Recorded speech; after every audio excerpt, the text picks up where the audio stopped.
Welcome to the Real CP Show.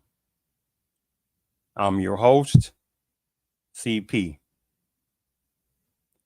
And today's topic, this violent Côte d'Ivoire African male and the quietness from the various Black adjacent Chameleons. Yes, yes. Look at this particular screen part, and let me just read you what you see on here. Many of us hide under the generic Black banner. We know many Black Americans don't know our games of deception. While we have so much tribalism within our own homeland that we fled from, many of us don't even like each other. Yes, yes. How very true that is. And in this particular topic, that this particular violent one from Côte d'Ivoire, right? Beautiful country in Africa, number of beautiful people, like anywhere else, has some good and some bad people. Unfortunately, this one also fled because, again, they know that couldn't fix however situations and problems, things going in a person's own homeland. Just like some other personnel that we're not going to go into that particular topic today. But those particular Black adjacent ones are very quiet on people like that. See, there is no Pan Africanismness on situations like this, right? They'd be like, no, no, no, they ain't got a thing to do with us, right? That's over those people. All right. You see how that game goes. It's like when I sit there and did a show topic. You know what? Let me go ahead and share my screen what I'm talking about. I did a show topic not too long ago on this topic. Make sure you can see this. Make sure it's not muted. Yes. Okay. The name of the topic was, this is the Real CP Show. So this is the podcast that I am doing on that. And what I'm talking about says Essence Festival attendance down, controlled by non-Black, basically Americans. And on this particular podcast, which actually is a real good podcast, real good one. And we also talked about and shown the hypocrisy of certain types of numbers of Black adjacent hiders, chameleons, fleers, where there were ones that were talking about, oh my goodness, Black Americans were complaining about these type of African personnel, the ones supplies to, that took over the Essence magazine and Essence Festival and all that stuff. Well, they should have bought it. Well, we come over here and we're sitting there doing successful. The hell, most of them not. Wrong. How many of them getting food stamps? How many of them got government help? How many of them got business loans? How many of them said, man, the list goes on, right? But they think Black Americans are stupid, right? So when on this topic, this guy that's from Liberia, who his mom and her personnel, they fled from Liberia, however other personnel, and they purchased, I guess, some hair care products to a place wherever it is, and they built it up and everything. Well, who was the main buyers? Black American women, right? That's a whole different topic. And so I make this point, like the Essence Festival, they bought it for like you would call pennies of the dollar or half a penny of the dollar, when Essence Magazine, Essence Festival had already been at its zenith years ago, right? And so I make this point in that they sold the personnel I'm talking about, they sold this major hair care products place to non-Africans. But the same type chameleon African ones, the Black adjacent one, the ones applies to, they get quiet on that. And then the Essence Festival, which certain number of Black adjacent hiders and tethers, how they get mad at Black Americans, like, hey man, y'all trying to Africanize it. And then that's a whole different generic terminology. Like which ones, right? Because there are numbers of Chinese people, numbers of Indians over there, how many of them getting citizenship and becoming Africans. But that's a whole different topic in itself. So I make that point so I can go ahead and start the show, is that the people who also helped produce the Essence Festival, let me say this again, the people who actually helped produce the Essence Festival were not even Africans. Oh, it's a good show. Oh, it's a good show. African See, and that's a very trueness of the dynamic of certain black adjacent ones, chameleon ones, how they are. They're very sneaky, right? Very sneaky, but it's actually a good show on this part. So let me go ahead and stop that one. Let me go ahead and close that out. Now, let me go ahead and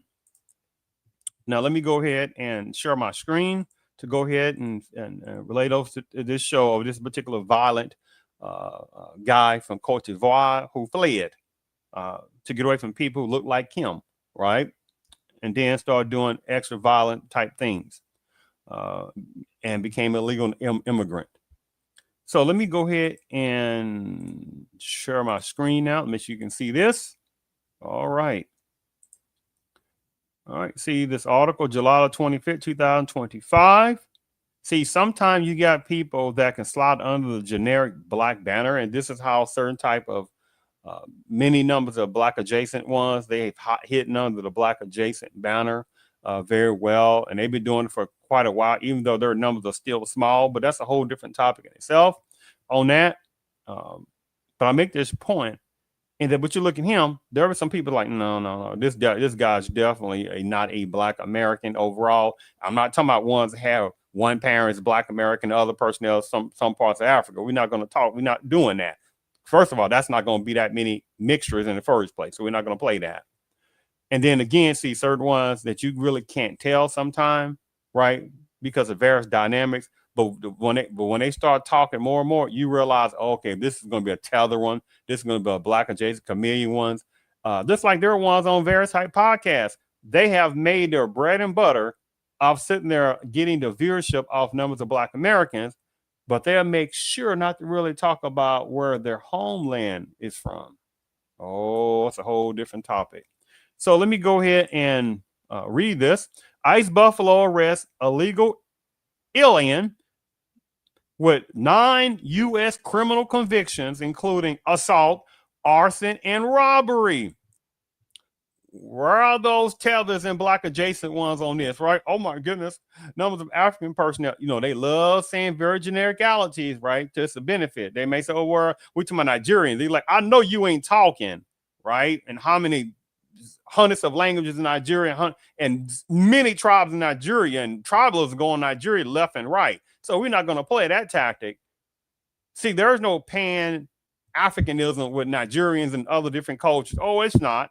But see, people think the black American's stupid and don't recognize that, right? Like anything else, there's good Nigerians and bad Nigerians, like some other cultures, right? But relating to this, Buffalo, New York, U.S. Immigration and Customs Enforcement, Buffalo arrested. I know I'm going to mess that name up, but that's all right. Bahota something, Alasani or Torah something. Upon his release from the New York Department of Corrections and Community Supervision and Comstock, July the 23rd, the 38-year-old illegal immigrant alien from Côte d'Ivoire has an extensive criminal history that includes non-convictions in the United States, including arson and assault. Oh, where are those black adjacent hodders at? Where are those tethers at, huh? They had a nerve to look down upon black Americans, but at the same time, they fled from their homeland. What that jealousy mean them have, with very few exceptions. Otara something entered the United States as a non-immigrant in New York City and violated the terms of his admission when he failed to depart by October 7, 2016. ICE encountered him October the 25th, 2024. So almost what? 10 years. He sat there and didn't leave. Right? After his most recent incarceration for arson and attempted robbery, ICE officers issued him a notice to appear and placed him into removal proceedings January 8th.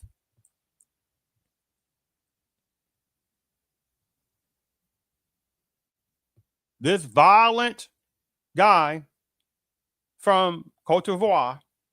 Again, I'm talking about him, right?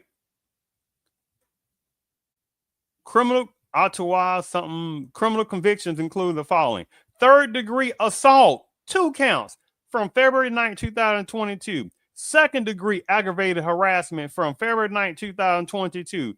Second-degree criminal trespass from September 19, 2022. Second-degree criminal trespass, 2 counts from January 27, 2023. Third-degree assault from May the 23rd, 2024. Third-degree arson from July 25th, 2024. Attempted robbery from July 25th, 2024.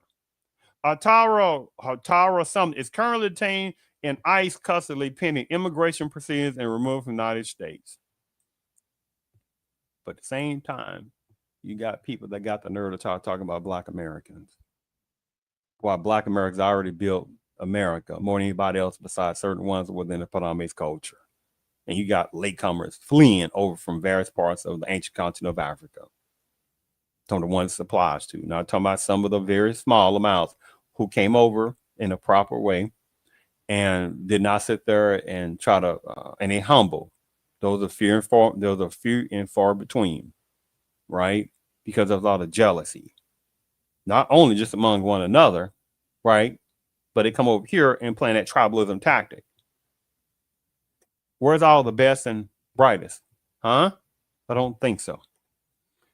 So let me stop that. And here's the thing about it. When you start talking about, hey, before the Trumpers came in the second time, right? Where's all that help with certain types of certain sections of Africanism when it applies to, right? When the continuously Black pain of Black Americans has been going on, right? Example, right here.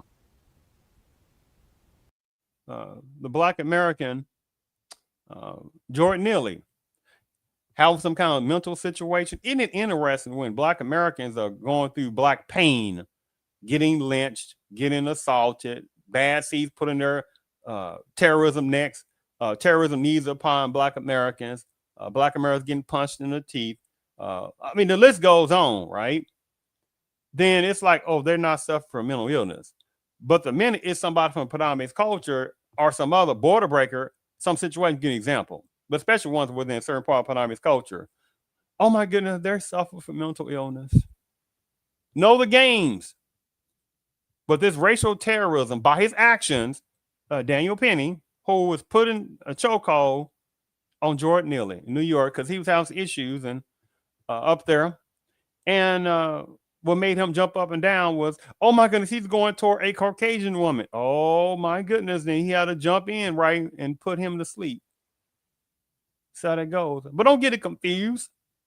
There was 2 other cowards, and one of them, or could have been both, was a white Hispanic. One of them is definitely white Hispanic. I did a show on that. And interesting how, for most people, you ain't heard too much about the other 2 cowards.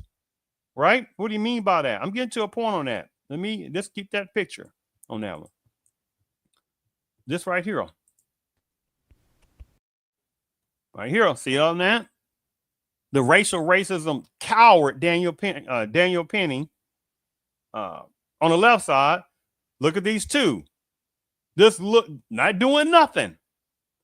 But look at the back. That's not a Black American. Nope. That's not a Black American back there.